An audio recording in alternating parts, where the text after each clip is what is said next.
here in Beverly Hills, California, where a gallon of gas is going as high as $4.89 a gallon. Across the nation, gas prices are skyrocketing. For the first time, Americans on average are paying more than $4 for a gallon of gas. And some experts say the price could reach $6 a gallon this year. So what do you think about the current gas prices? Ridiculous. No, it used to cost like $35 to fill my tank, and now it's like $53. It's absolutely ridiculous. In 1 year, it's basically $20 extra to fill up my tank. I'm a limousine driver. I just drove from New York a couple of weeks ago. 3 years ago, it cost me $285. This time around, it cost me almost $700. That's a big jump. So let's see how much it costs you to fill up your tank right now. Today is $60.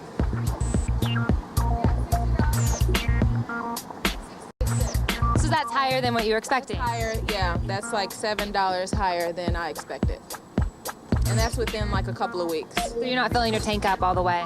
No, I'm only filling it up $20 today because it's too expensive to just spend $70 on a tank of gas. I can't really do anything about it. I mean, I gotta drive. But no, of course I don't like it. I mean, my car drains me, you know? It's just a big money pit, and gas being $4 a gallon doesn't help it, obviously. Irritated.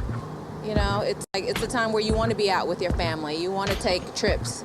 And it just doesn't look like that's going to be possible with the rise in the gas prices.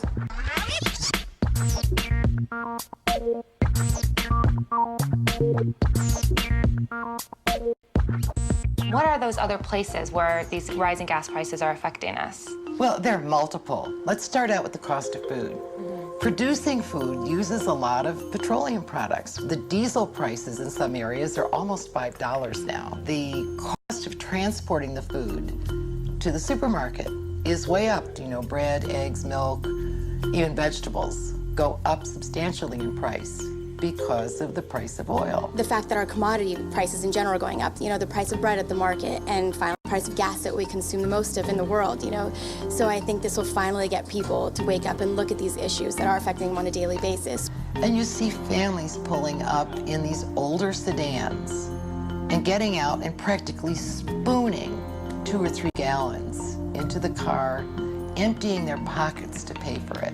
I have a 7-minute commute to work, but you know, it kills me. I probably fill up maybe $250 of gas a month, and it's just impossible. I mean, when you think, I talk to my parents and they tell me they paid, you know, 49 cents a gallon.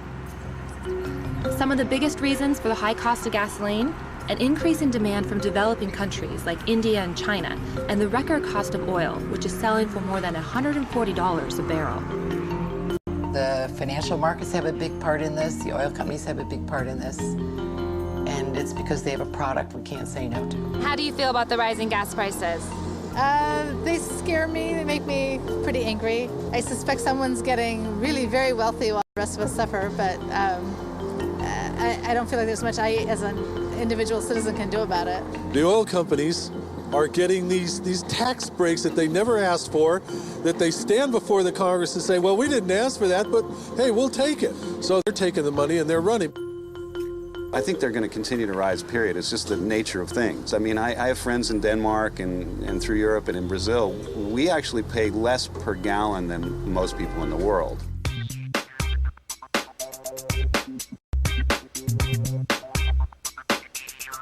I think you guys got it pretty good, to be totally honest, but I think so when you see the size of the cars, it's no surprise really when it starts to hurt. You know, even this thing, you know, only filled it up yesterday and only got 300 miles to it.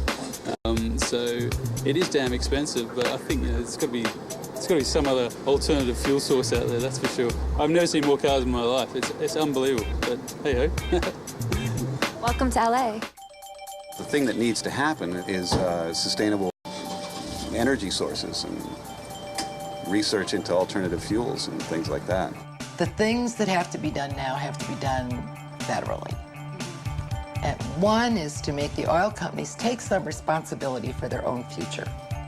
Exxon, for example, it makes $40+ billion a year, and it spends $10 million a year on renewable fuels.